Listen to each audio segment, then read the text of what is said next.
eto. Sige, ano to? Balita ho kay, pangalan nito, si Saldico. Sa 11 air assets na nakarehistro sa 4 na helicopter, mga kababayan. Ito po ay balita na kay Saldico, ha. 4 na helicopter ho, mga boss. Pakinggan. 4 sa 11 air assets na nakarehistro sa 3 kumpanya may kaugnayan kay Congressman Saldico ang minsan nang isinapubliko ng DPWH. Ngayon, ibinunyag naman Ito kasi 4 na helicopter. Parang isa lang. Isa lang, pangarap na. Siguro next life na natin makakakuha ng isang helicopter na magiging may-ari tayo ng helicopter. Yung kanya, 4. Di ba? Oh. Ano po ginagawa? Parang may paglilipat na silang ginagawa ho, mga bossing. Yung kampo daw ho, di umano, ni Saldico. Buti nahuli. Buti nakita ho, ito ni Secretary Vince Dizon. sinapubliko ng DPWH. Ngayon, ibinunyag naman ni Public Works Secretary Vince Dizon na 3 helicopter ng mga kumpanyang konektado kay CO Long helicopter. ang tinangkang ipa-deregister. Bagaman hindi malinaw kung Ano ibig sabihin ng deregister? Ililipat yung rehistro? Isasalin sa iba kung ano? Kasi dahil makikita yung pangalan nitong si Saldico, etc. o kung ano man. Tingnan nga natin. pareho sa mga ipinakita noong air assets. Ibig sabihin pinatatanggal ang 3 chopper sa National Register o tala ng mga aircraft sa bansa ng Civil Pinatatanggal sa talaan ng mga aircraft sa bansa. Aviation Authority of the Philippines. Ginagawa ito kung nawala, nasira o kung ibebenta at ililipat sa ibang may-ari o ibang bansa ang isang aircraft. Oh! Yun pala yun. Deregister. Kung ibebenta sa ibang bansa, ililipat sa ibang bansa. Okay. Para mawala yung connection o yung pagkakakonekta kay Saldico. Kasi baka maipit yung 3 helicopter if ever.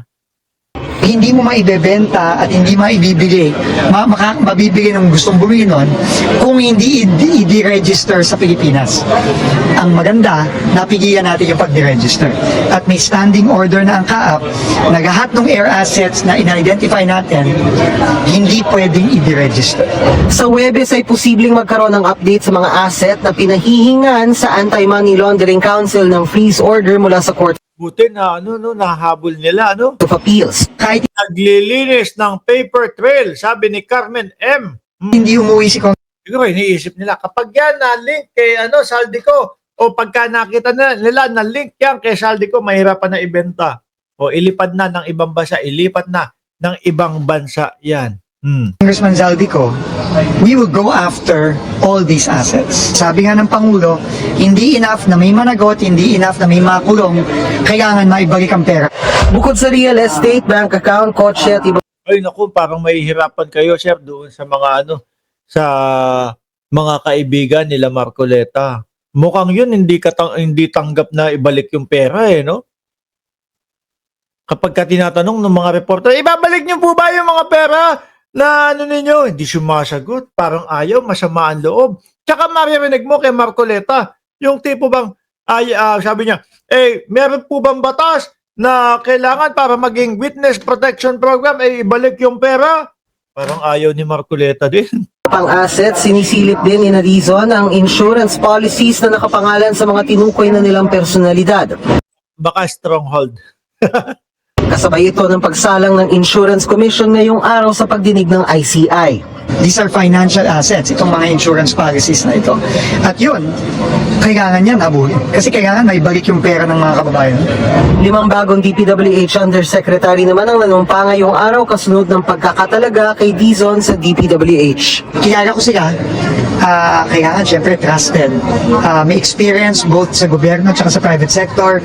Pagtiwalaan natin mga kababayan, panibago to, lalo na kung ano po yung pagtitiwala natin kay Secretary Vince Dizon, ganun din muna ang ibigay nating pagtitiwala doon dahil mismong mga kakilala niya yung 5 bagong DPWH USEC, mga bossing. Anyway, alisin ko na ito. Naku, Saldico, sayang, dami niya, Isa pa hong balita mga kababayan, Sabi ni kami, iba na lang. Boss, maiba lang, saglit, ganda ng cup mo. Hey, salamat po. Oh. Isa pa din pong balita, mga kababayan, kay Vince Dizon pa din, oh, DPWH, mga boss chipa mo, sir, mukhang maganda itong ipapanukala nila, oh. Yung mga bidding daw sa mga proyekto, mapapanood na sa live stream. Oh, para iwas na daw siguro yung mga bidding-biddingan, para iwas na yung mga kung ano-ano. Para mapunta talaga doon sa mga magagaling na mga bidder at yung tipo bang walang mga bigay dito, walang mga bigay diyan. Si Sangkay Jan pala nag-post nito, oh. Sabi, eto na, Tatak Marcos Jr. Finally, for the first time, titino na ang sistema. No? Kasi makikita nating lahat to eh. Di ba? Mapupubliko ho, mga bossing. Makikita natin, oh, yan na naman mga bidder na yan.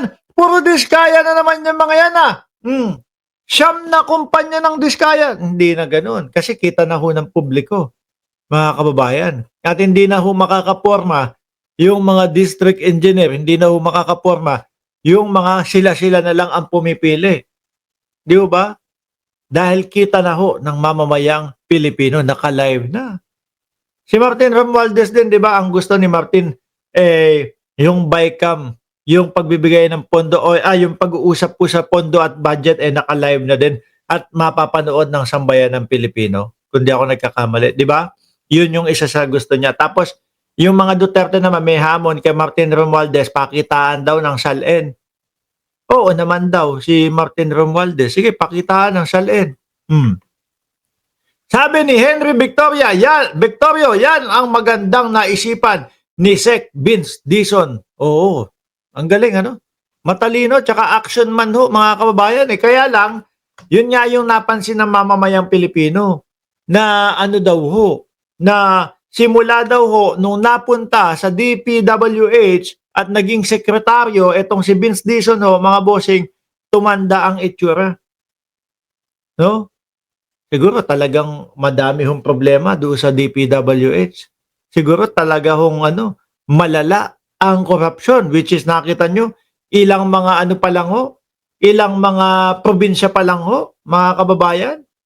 Ang dami na mga ghost project. Oh. Anyway, dumito tayo. Ito alam ko gustong-gusto nyo to no? Si Trillanes na ho, mga kababayan. Ayan na. Bato, Bungo, Sara, sino pa ba? Vitaliano Aguirre, Albayalde, sino-sino pa ba? Magiging ano lang ho ito, mga kababayan, ha? Mix-mix lang ho ito. Magkakasama na po